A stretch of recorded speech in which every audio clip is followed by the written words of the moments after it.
Hi friends, आप सभी का हमारे चैनल पे स्वागत है।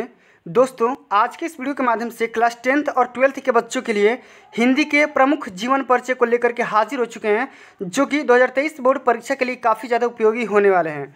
दोस्तों, इस वीडियो के माध्यम से हम सभी सुमित्रा नंदन पंत के जीवन परिचय के बारे में स्टडी करेंगे।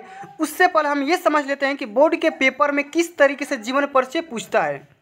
तो दोस्तों, बोर्ड के पेपर में जीवन परिचय इस तरीके से पूछता है कि सुमित्रा नंदन पंत का जीवन परिचय साहित्यिक परिचय देते हुए लिखिए तथा उनकी प्रमुख रचनाओं के नाम भी लिखिए। ठीक ना। तो सबसे पहले यहाँ पे आप देख सकते हैं कि सुमित्रा नंदन पंत का जीवन परिचय यहाँ पे लिखा जा चुका है सुनहरे अक्षरों के माध्यम से।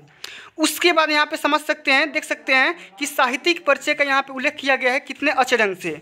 अंत में हम यहाँ पे लिखेंगे सुमित्रा नंदन पंत के रचनाओं के बारे में, प्रमुख रचनाएं, प्रमुख कृतियाँ कौन कौन सी हैं, और यहाँ पे अंत में लिख देंगे अन्य इनकी कौन कौन सी रचनाएं हैं। अगर आप इस तरीके से जीवन परिचय को एग्जामिनर के सामने प्रस्तुत करते हैं, एक्सप्रेस करते हैं, तो बोर्ड के पेपर में आप आसानी से 90% स्कोर कर पाओगे। तो अगर आप चाहते हैं बोर्ड के पेपर में 90% स्कोर करना, तो वीडियो को शुरू से एंड तक देखिए। उसके पहले वीडियो को फटाफट तुरंत अभी लाइक कर दो, ठीक ना। चैनल पर पहली बार जुड़ चुके हैं तो चैनल को सब्सक्राइब करके साथ में सारे बेल आइकन भी प्रेस जरूर कर लेना। आइए समझते हैं कि किस तरीके से सुमित्रा नंदन पंत का जीवन परिचय हम यहाँ पे लिखेंगे।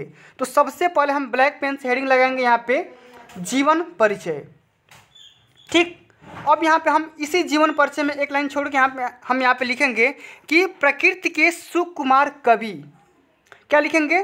प्रकृति के सुकुमार कवि सुमित्रा नंदन पंत जी का जन्म सन 1900 ईस्वी में अल्मोड़ा के निकट कौसानी नामक ग्राम में हुआ था। इतनी लाइन आप सभी को इसी ढंग से लिखना है। ठीक, उसके बाद क्या लिखेंगे? इनकी शिक्षा के बारे में। इनका जन्म तो हो गया, उसके बाद हम आगे हेडिंग लगाएंगे यहाँ पे शिक्षा। तो प्रारंभिक शिक्षा अल्मोड़ा में ही हुई। बचपन का नाम गुंसाई दत्त था, ठीक ना। किनका नाम? तो सुमित्रा नंदन पंत के नाम। तो हम यहाँ पे लिखेंगे इनके बचपन का नाम क्या नाम था? गुंसाई दत्त था। हिंदी माता की सेवा करते हुए हिंदी का यह अमर पुत्र सन 1977 ईस्वी में पंच तत्व में लीन हो गए या विलीन हो गए, मात्र 77 साल की उम्र में। ठीक, तो इस तरीके से इनका आप जीवन परिचय 4 लाइनों में लिख सकते हैं।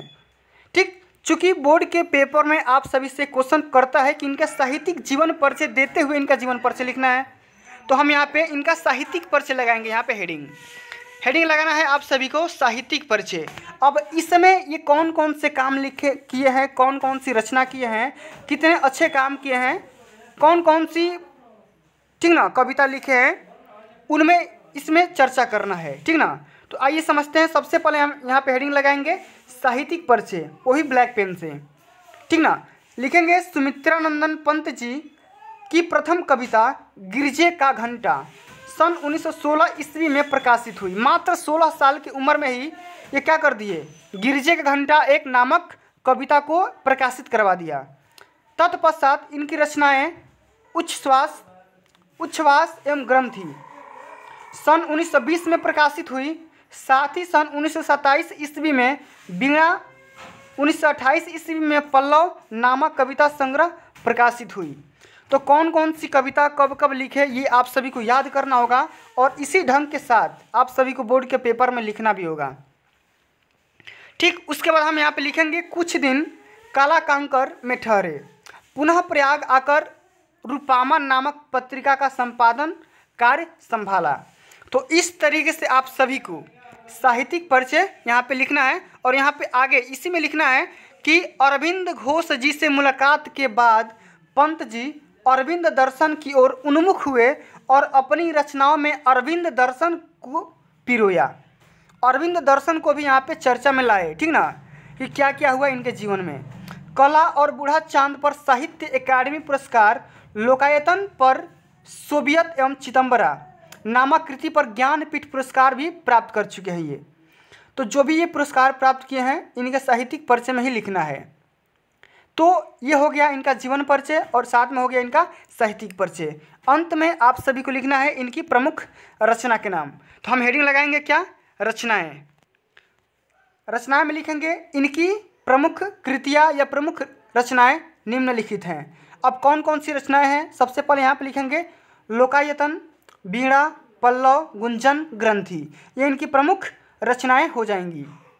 तो आप सभी से बोर्ड के पेपर में 2 ही या 3 रचनाओं के नाम लिखने को बोलता है, आप 2 ही 3 लिख दोगे, नंबर मिल जाएगा, ठीक ना। अधिक लिख दोगे एग्जामिनर और इम्प्रेस होगा।